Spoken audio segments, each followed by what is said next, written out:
Now, let me ask you this morning, just by a show of hands, how many of you are coffee drinkers? How many of you love to drink coffee?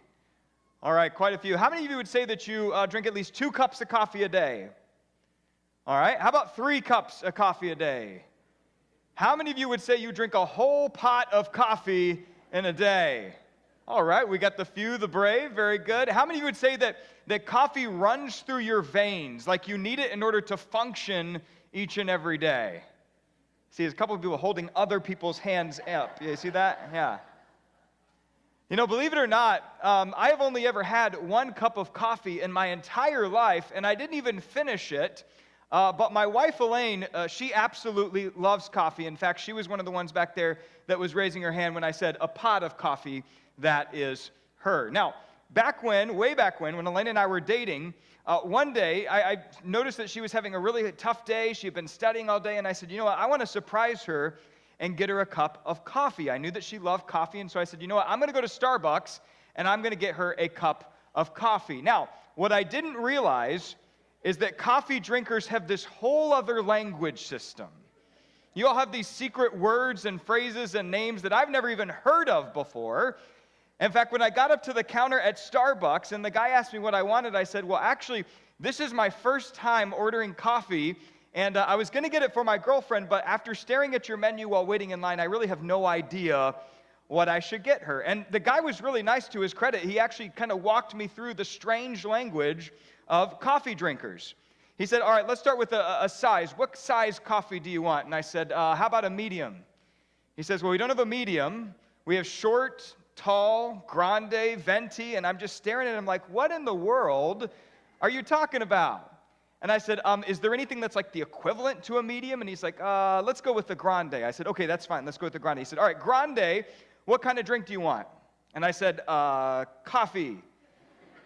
He said, well, yes, I understand that, but there are so many different types of coffee. We've got espressos and lattes and cappuccinos, frappuccinos, macchiatos. And again, I'm just staring at him like he's lost his mind. I have no idea what he's talking about. So I said, is there any drink that's like popular these days? He says, well, it's Starbucks, so every drink is popular.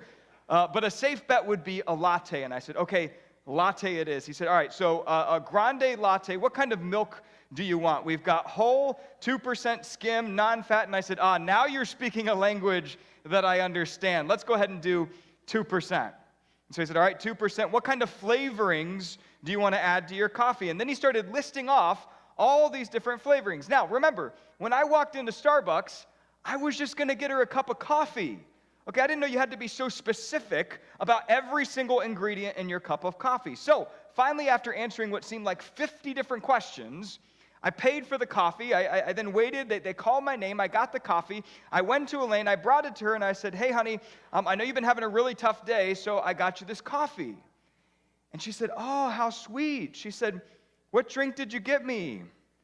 And I said, quite frankly, I have no idea. And she's like, well, that's okay. Let me just try it. And so she sipped it, and then she looked at the coffee, and then she looked at me, and then she looked back at the coffee again, and she said, oh, interesting. Which was the polite way of saying, oh, this tastes like garbage, right?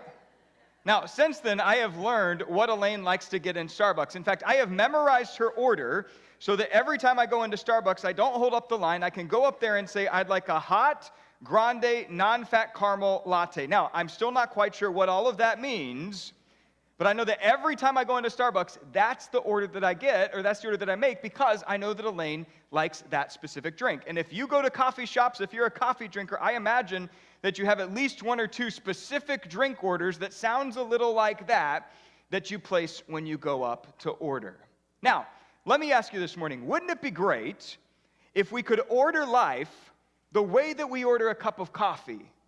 Right? You know, Starbucks has over 87,000 different drink combinations. What if we could mix and match the ingredients of our future very much the same way that we mix and match the ingredients of a cup of coffee, right?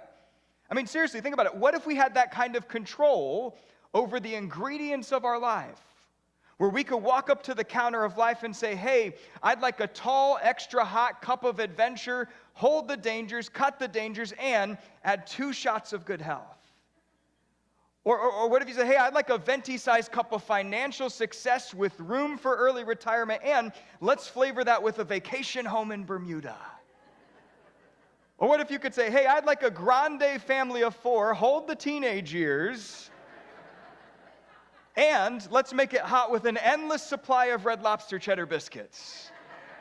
Right? Wouldn't it be great if we could order life the way we order a cup of coffee, right? Now, the reason I said wouldn't it be great is because, as you and I both know, unfortunately, that's not how life works. Oftentimes, you and I, we don't get to dictate or determine our future. We may order the future that we want, right? But that doesn't mean that that's the future that we're going to get. In fact, oftentimes, you and I, we find ourselves being handed a future that, quite frankly, we didn't request. For example, the barista from above calls your name and says, hey, here's your drink. Hot cup of job transfer 6 months before your daughter's graduation. Would you like some patience with that? Right? Or, hey, here's your venti-size cup of medical bills, and you're going to have a neck and a back that's going to hurt for the rest of your life.